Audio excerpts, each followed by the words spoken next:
Les djihadistes construisent des États parallèles au Mali, au Burkina ou au Niger où ils conquièrent des territoires. Ils contrôlent des régions entières. Ils construisent des écoles, des hôpitaux, des tribunaux et une administration fiscale. Ce sont des réalités crues livrées par le directeur du programme Sahel de la fondation allemande Konrad Adenauer, Ulf Laessing, source, dw.com.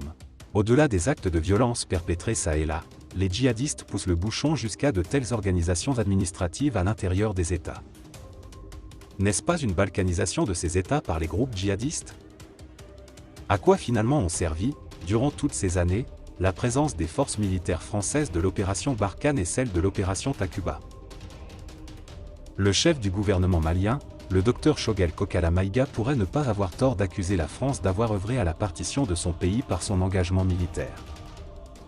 Selon le chef du gouvernement de la transition malienne, en 2013, quand les soldats français ont libéré le nord du Mali tombé sous la coupe de groupes djihadistes, l'intervention s'est muée dans un deuxième temps en une opération de partition de fait qui a consisté à une sanctuarisation d'une partie de notre territoire où les terroristes ont eu le temps de se réfugier et de se réorganiser, source, le.fr 8 février 2022. Aujourd'hui, selon le quotidien, Soir Info, une entrée des terroristes est signalée à la frontière nord du pays, et ce à un moment où la Côte d'Ivoire a déjà manifesté à la France un appui supplémentaire de forces militaires, indésirables au Mali. Cette situation suscite de vives inquiétudes et des appréhensions, c'est la raison pour laquelle nous invitons les autorités militaires ivoiriennes à accroître plus de vigilance en s'instruisant de la situation vécue au Mali. Alassane Dramane Ouattara s'est attaqué cette fois-ci au plus pire des adversaires. Dans des audios téléphoniques, il s'est sauvagement attaqué à la Russie, en tenant des propos diffamatoires sur ces derniers. Des propos qui pourront lui coûter très cher vu l'enquête qui a été ouverte en ce moment contre lui du côté de la Russie. Ces derniers jours, deux fuites impliquant des communications présumées du président Alassane Ouattara ont mystérieusement circulé sur les réseaux sociaux. Cette situation est pour le moins embarrassante et soulève plusieurs questions. La première fuite est intervenue à l'occasion du sommet extraordinaire des chefs d'État de la CEDEAO, le 28 janvier, tenu par vidéoconférence sur le putsch au Burkina Faso.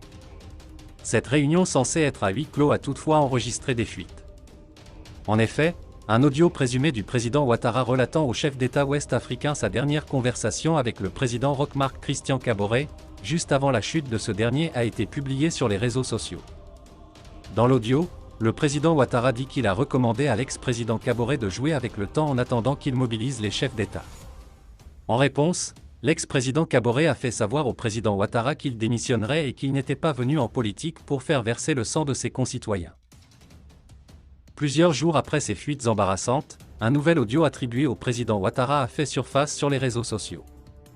Cette fois-ci, on y entend le président ivoirien discuter des sanctions imposées au Mali avec l'ex-premier ministre malien Boubou Cissé.